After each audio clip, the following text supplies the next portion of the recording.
Welcome to Scaleforum 99, Britain's premier 4mm fine-scale model railway exhibition.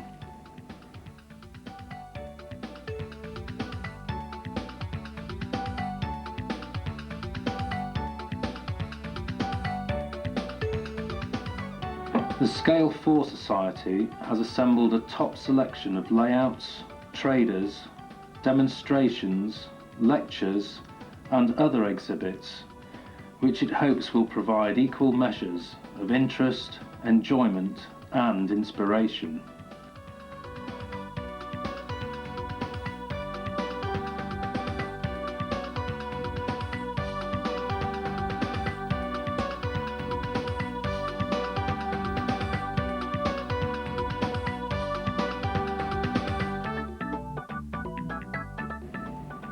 This year at Scaleforum, as a tribute to the 20th century, the Society have invited layouts that illustrate the past 10 decades.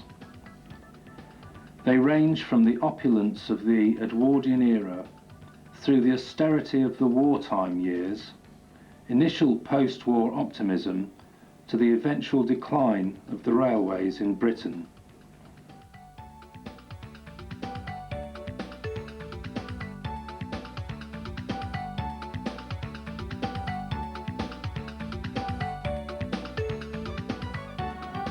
However, as the century closes, a certain amount of optimism is creeping back, reflected in Callowland, a layout to be constructed at the show.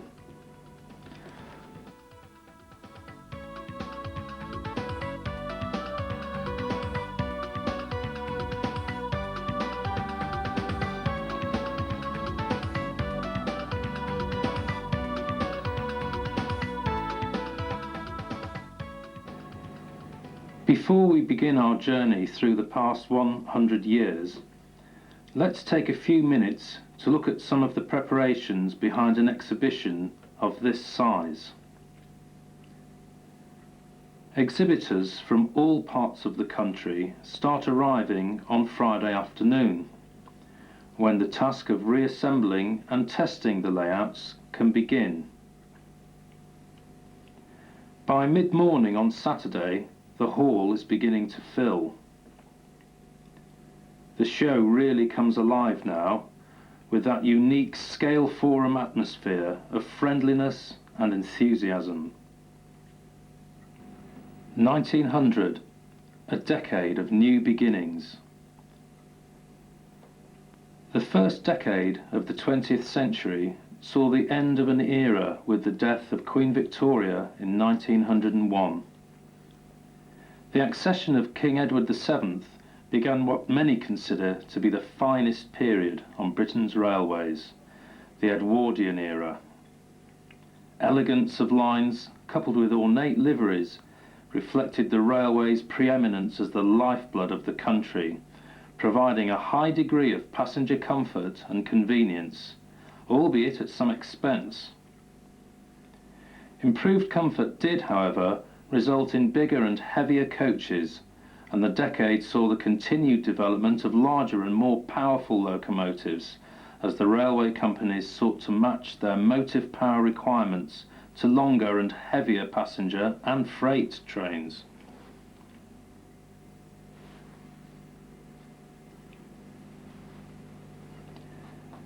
Built by the Mid-Sussex 1883 group, West Chillington is based on a typical Brighton practice in its heyday in the years immediately prior to the First World War. The track plan represents a single line through station on a country branch line, loosely based on Fittleworth on the Pulborough-Midhurst line in rural Sussex. Few facilities are provided: single through platform, bay platform, 2 sidings and run-round loop. All of the structures are accurate copies of Brighton prototypes. The station building comes from Burgess Hill, the signal box from Ardingly and the goods shed from Rotherfield. They were all scratch built using a variety of materials, principally card and plasticard, and feature hand-scrided brickwork. The layout comprises a central scenic section 16 feet long by just 1 foot wide. 4-row fiddle yard and turntables are provided at each end of the layout. West Chillington has been on the exhibition circuit since 1983, and the techniques used to build it have stood the test of time. The trackwork is entirely hand-built using plywood sleepers and rivets. Solenoids are used for turnout and signal operation, which are all hand-built. Pentroller controllers are used for loco operation. Scenically, much use is made of dyed lint for grass and woodland scenics material for scrub, etc., and for simulating leaves on the wire-wound trees. The locos are all scratch-built from nickel silver and brass with full compensation and split-axle pickups. The layout is generally run to a timetable, which for the sake of interest is inevitably rather more hectic than a country branch line is likely to be.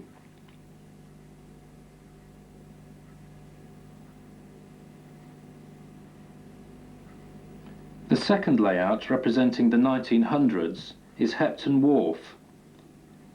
This tiny P4 layout, it's only 5 foot 9 inches long overall, with a small fiddle yard extension, had its origins in a challenge issued at Scaleforum 93 to Ian Rice.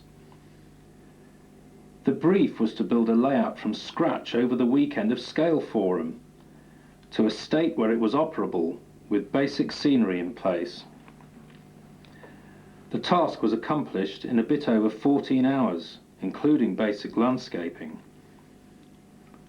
The track is SMP flexible, with point work using PCB sleeper strip.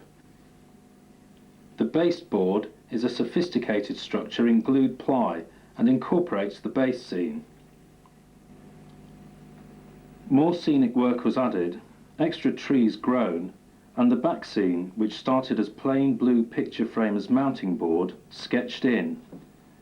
Since this very public birth, the layout has seen a period of quiet development to bring it up to its present state of completion. All the electrics and the stock storage box are built into either the layout or the support trolley. The points are operated by the American Tortoise slow-action point motors. The layout started as BR period on the erstwhile Lancashire and Yorkshire Railway in West Yorkshire, representing a mineral-only branch from Hebden Bridge up onto the metal mining areas of moorland around Hepton Stall. The rolling stock is now scratch-built, and an L&Y 23 class 060 saddle tank, built from a London Road models kit, has joined the Pug and an ex-LNWR Webb 042 dock tank to give a variety of more or less suitable motive power.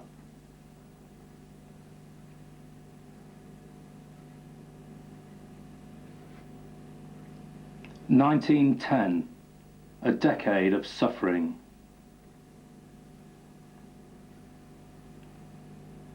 The loss of the Titanic in 1912 was a portent of the suffering to come in this decade.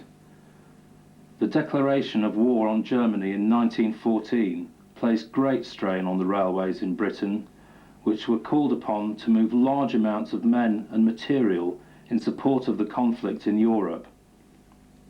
The railways struggled to retain staff, even amongst those classed as a reserved occupation, and conscription in 1916 resulted in more jobs for women on the railways as in other fields of employment.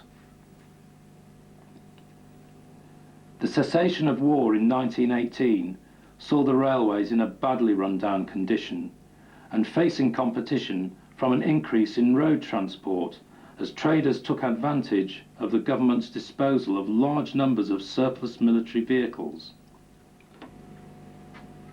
Owned and exhibited by the South Hants Model Railway Club, Midsummer Norton is an attempt to accurately recreate the atmosphere of the Somerset and Dorset Joint Railway. It was originally built in EM gauge, and as such was featured in the first two editions of British Railway Modelling and Model Railway Journal. After making its final appearance as an EM layout at Expo EM in May 1997, it was converted to P4 and made its debut at the Worley Show in November 1998. It is operated to reflect the period just after the First World War, when visitors to the station were doubtless treated to the dazzling spectacle of trains in the Crimson Lake livery of the Midland Railway, the Prussian blue of the S&D, and the salmon pink and brown of the London and South Western. Locomotives and rolling stock are mainly kit built, although a few are kit bashed to represent S and DJR examples not found in proprietary kit form. Buildings are all scratch built, with dimensions taken from reference drawings and photographs taken during site visits. The station and goods sheds still exist. All signalling is fully operational. Rolling stock is fitted with a combination of 3-link and Alex Jackson couplings.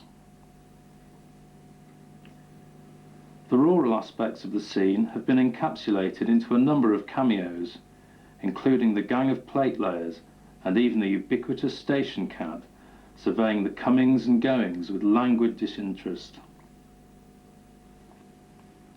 On the platforms too, groups of passengers in period holiday-making regalia wait patiently for their train, while the colour and perfume of the flower beds and the climbing roses onto the signal box serve to enchant staff and passenger alike.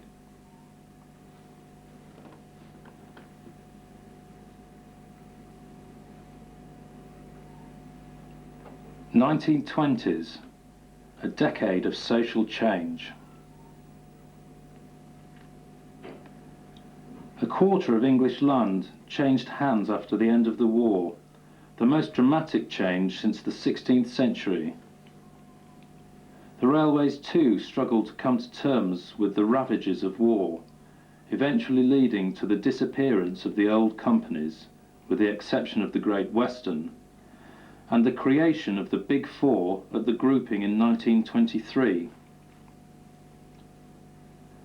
Road transport boomed during the 1920s, further reducing the railway's revenue base.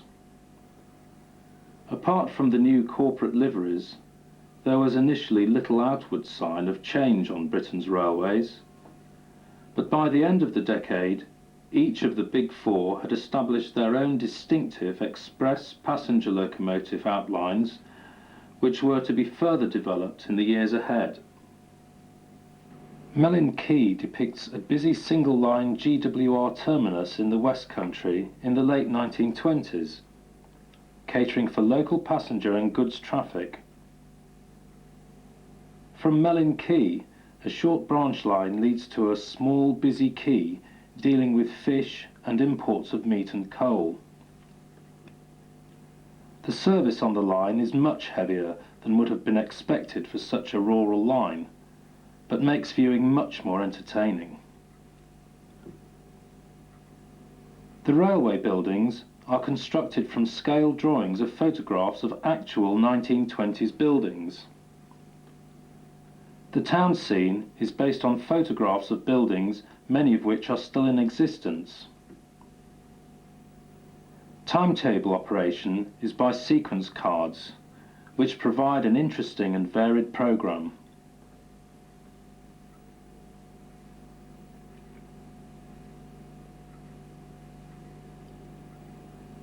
1930s, a decade which led to war. The devaluation of the pound at the beginning of the decade was followed by economic crisis and high unemployment. Competition with other forms of transport saw the introduction of the Streamliners on the LMS and LNER, and the world speed record for steam traction was set by the LNER A4 Pacific Mallard in 1936. The introduction of more powerful and efficient standard locomotive designs permitted the scrapping of large numbers of outdated pre-grouping locomotive classes. But this rationalisation was cut short by the declaration of war on Germany in September 1939. As had happened some 25 years previously, the railways were again called upon to make a major contribution to the war effort.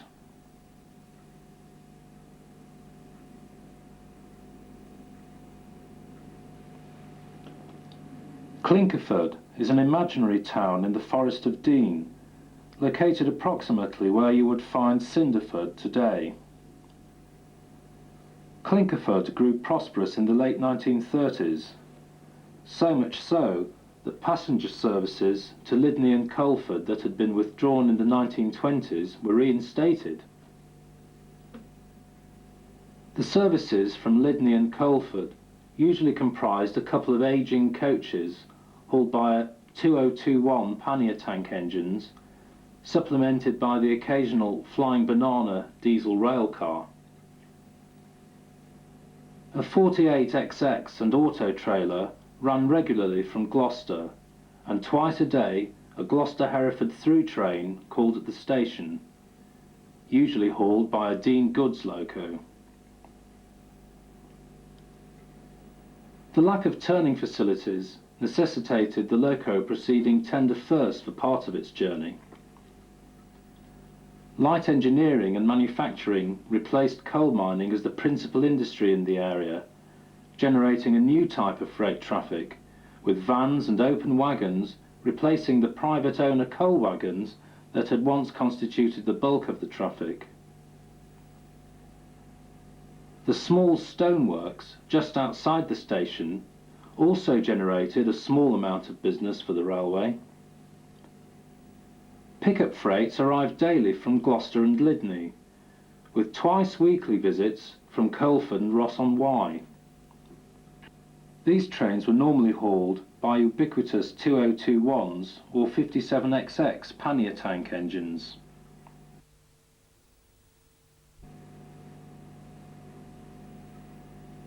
The 1940s, a decade of war and peace. For the first half of the decade, the railways were again struggling to cope with the exigencies of war, which saw the introduction of the austerity classes by the War Department and by Oliver Bulleid on the Southern Railway. With the cessation of war in 1945, the Big Four looked forward to re-establishing pre-war standards on the railway, but this was cut short by enforced nationalisation in 1948. As with the grouping in 1923, there was initially little outward sign of change on the railways, but following a series of trials and experiments with liveries, the new identity of British Railways was eventually established.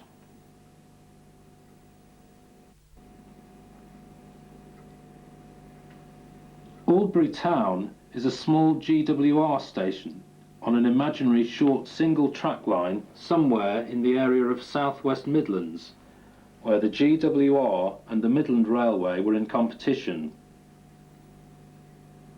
The year is 1946, and the world of railways is getting back to normal after the war. Some rolling stock is distinctly unkempt, but Swindon is once again sprucing up some of the more tatty items into the latest liveries. During the Second World War, the line provided a useful secondary route for coal and other goods important for the war effort. The track was relayed by the LMS to allow the heaviest trains to run, which is why there are 3-bolt chairs and steel rail keys on a GWR line. The track work is by C&L, whilst the motive power is either rechassied with compensated etched brass frames, steam locos, or re-wheeled, GWR railcar. Wagons and coaches are either kits or ready-to-run items, usually improved. Some are compensated, some not. Structures are predominantly Wills kits, a few of them altered or added to for a bit of originality. As with most layouts, it is not yet finished, still awaiting telegraph poles, signal cables and point rodding.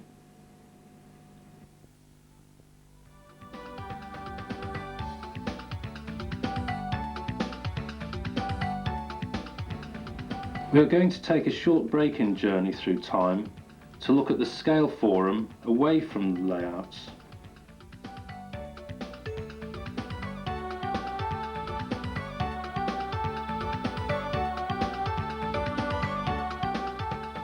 The large demonstration area, always a popular feature at Scaleforum, again attracted a great deal of interest. Subjects covered this year ranged from coach and locomotive construction to road vehicles and scenic buildings, with experts offering practical advice to all.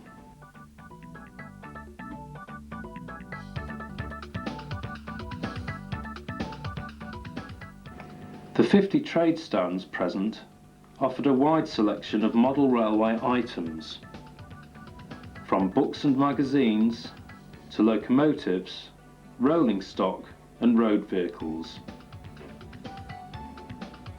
A large range of tools, paints and all the other items required to construct a fine-scale model railway were also available.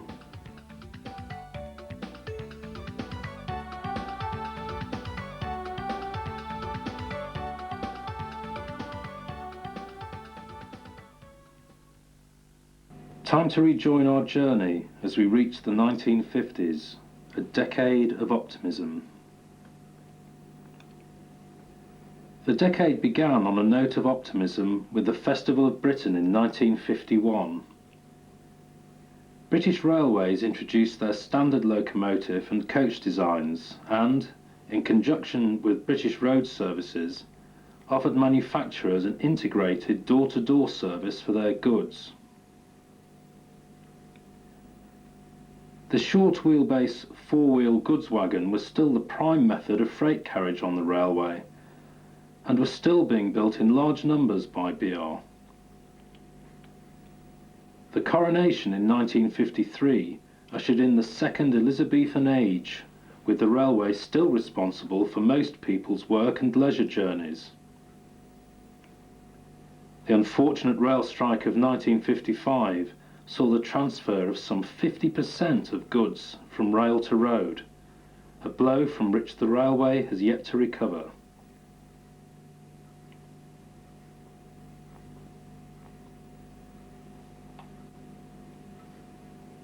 Thursford is making its third, and probably last, appearance at Scaleforum this year.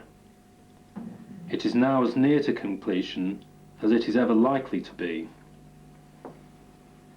In an attempt to combine a historically accurate prototype model with entertainment for all who visit exhibitions, both the small terminus to fiddle-yard format and the highly improbable oval have been discarded in favour of a double-track main line on a gentle curve, incorporating prototypical gradients. The prototype on the Midland and Great Northern Main Line was, like many Victorian stations, well over a mile from the village it purported to serve, yet had a comprehensive goods yard whilst carrying a heavy through passenger service to and from the Norfolk coast. This gives plenty of scope for frequent trains and interesting operations. The period chosen for the model is 1947 to 1959, when the line closed. Model features include goods traffic working in realistic fashion, that is, full trains in one direction, empties in the other, achieved by an unusual form of interconnecting fiddle yards, with additional sidings hidden behind the back scene.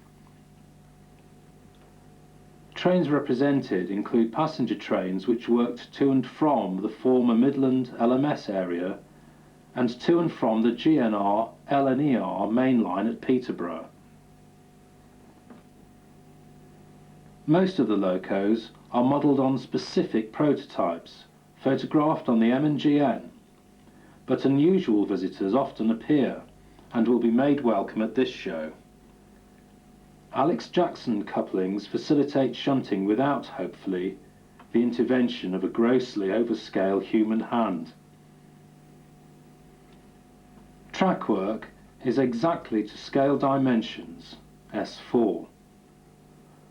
The layout is fully signalled and interlocked, so that once a train is correctly signalled, its driver can proceed in total confidence that he has the road. Running signals are all fitted with Davin bouncing mechanisms.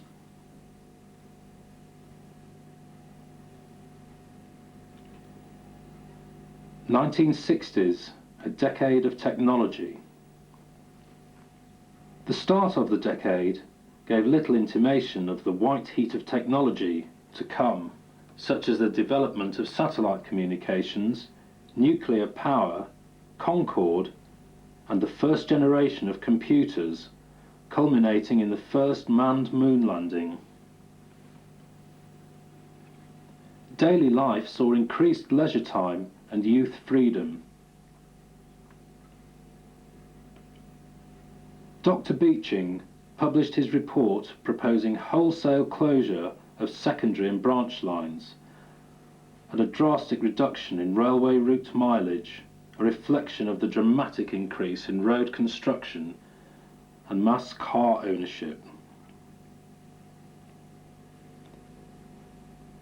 The end of steam traction on British railways and the electrification of the southern half of the West Coast Main Line further exemplified the impact of new technology on the British way of life.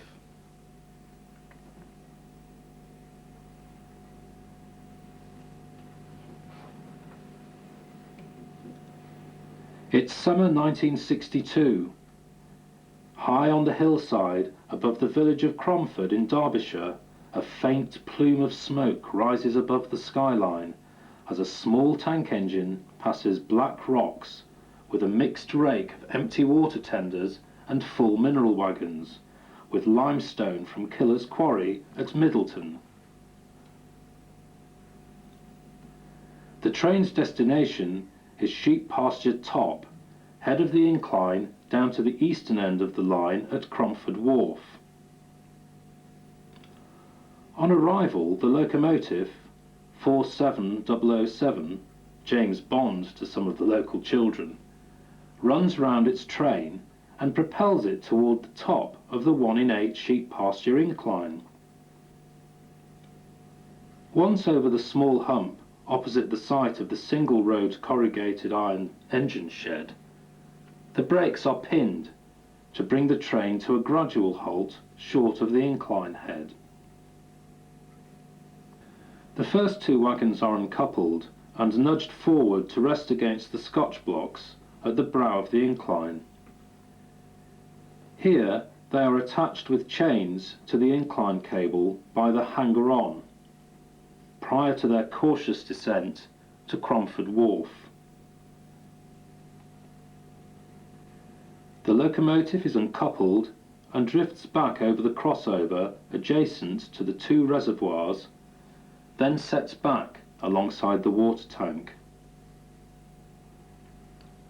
Here, the engine is left to simmer gently in the afternoon sunshine as the crew lift the lid of the water filler, insert the bag from the water column, and replenish the saddle tank from the old cylindrical boiler. This is built on brick columns situated outside the engine shed, the High Peaks version of the familiar water tower. The layout has been built in an attempt to recapture the scene as accurately as possible. For Scaleforum, sheep pasture will be displayed in 2 forms. one covering 1960 to 1962, whilst the locomotive shed was still standing, and the other from 1962 until closure in 1967, with the shed dismantled.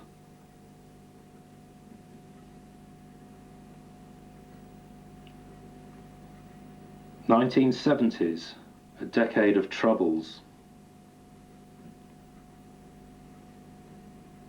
A series of strike and other industrial action in public services in the early part of the decade led to the introduction of the 3-day working week. War in the Middle East caused an oil crisis, and spiralling inflation heralded much economic gloom, with little investment in industry. The full impact of modern technology on the railways began to be appreciated with the introduction of the high-speed train and the promise of the advanced passenger train. Many early diesel classes were scrapped in the quest for standardization, reflected in the all-pervasive corporate blue livery. Away from the mainstream railways, the preservation movement saw rapid expansion in many parts of the country.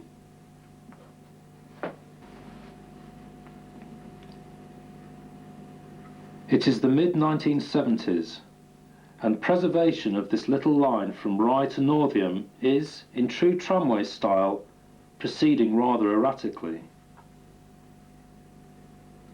Meandering through the vivid greens of the Sussex countryside runs the Beckley tramway, or it would have done so had this beautiful 8-mile light railway from Rye to Northiam ever existed in reality.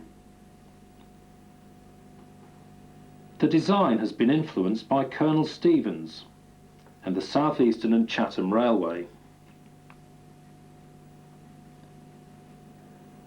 The line fell into disrepair during the Second World War, and, like many other similar lines, was subsequently closed.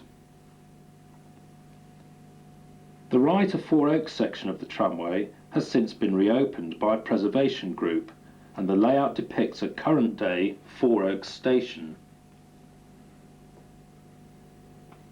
The landscape foundations are plywood and card formers, with net curtain material stretched over the top and then plastered. Inspiration for much of the scenery, especially the buildings, comes from the Rye and Camber tramway. The majority of stock at Four Oaks has been built by Paul Tasker. Older items are slowly being phased out and replaced with etched kits. Paul finds these more enjoyable to put together and considers they give a better looking end product. Smith's couplings are almost universally used, as is a top coat of varnish applied with a 20-year-old bottom-of-the-range airbrush. The SECR and LBSCR locos and coaches have been painted by Bob Frid of Canterbury.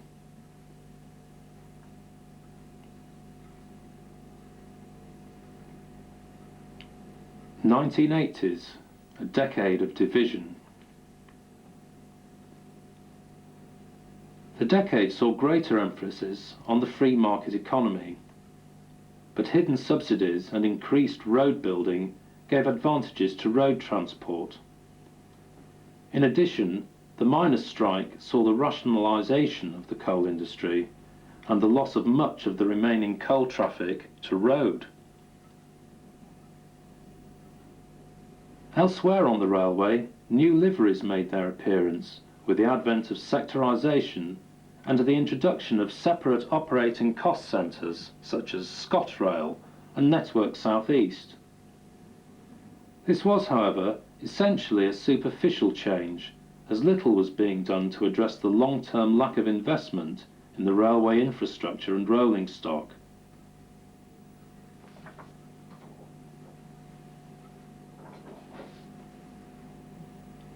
Anmer Lane is a compact slice of the Great Eastern Railway in northeast Essex. The layout is fictitious and is designed to represent a sort of compilation of the branch lines that are to be found in East Anglia during the late 1980s. True to the prototype, Anmer Lane is used by Provincial, Network South East and Intercity. The line is also used by rail freight to carry general freight and engineers traffic on the branch. Freightliner services the terminal at Millfleet just down the line, and nuclear flask trains can be seen en route to Riston Bank Nuclear Power Station. The layout is built in a less than ideal manner, but has just been refurbished.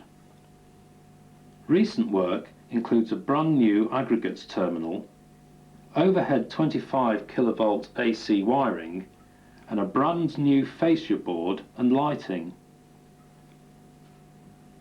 Anmer Lane is operated to no particular timetable, but represents the sort of workings that can be found on a busy branch line. The layout is owned by Tim Horn and operated by members of the Amesway Circle. 1990s, a decade of decline. With the wholesale closure of significant parts of the remaining coal mining industry, the railway's revenue base was further undermined as the soul was removed from the remains of BR. A new era of commercialisation was instigated, leading to partial and then full privatisation. The colourful liveries of the new operating companies did little to assuage the operating problems brought about by this change. On a more positive note, the completion of the Channel Tunnel gave impetus to the development of intermodal freight systems. The consensus that catering for unlimited road traffic could no longer be considered acceptable saw increased investment in new rolling stock as the decade came to a close.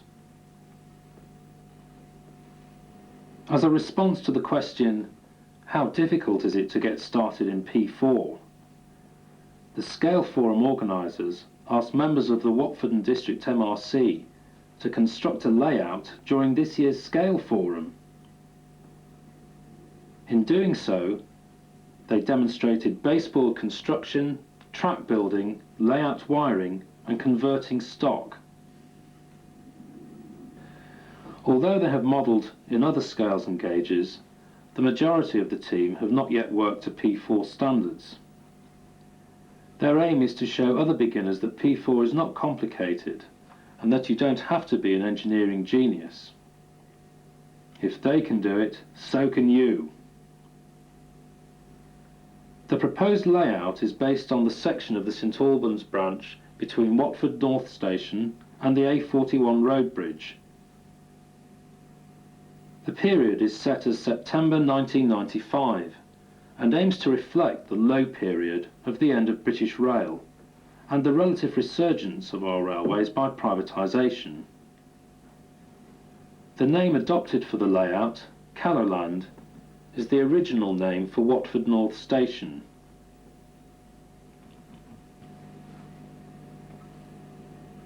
(2000), a decade of renewal. It is hoped that the transfer of the railways into private ownership will eventually improve the system, once more providing a railway that will serve the population and curb the greater environmental problems associated with road transport. We might then have gone full circle and re-established the predominance of rail transport as exemplified in the long-gone Edwardian days of 100 years ago. Competitions form another important feature of Scaleforum. These are awarded in various categories, which include the Chairman's Cup, the Deputy Chairman's Cup, and the MRJ Chalice.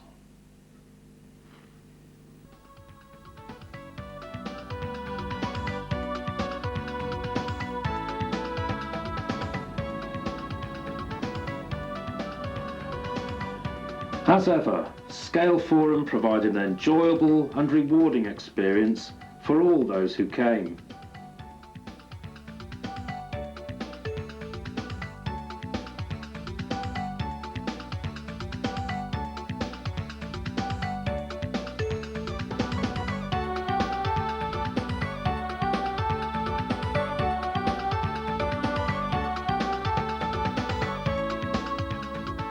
As we move into the 21st century, arrangements for Scaleforum 2000 to take place at the Leatherhead Leisure Centre on the 23rd and 24th of September are well underway.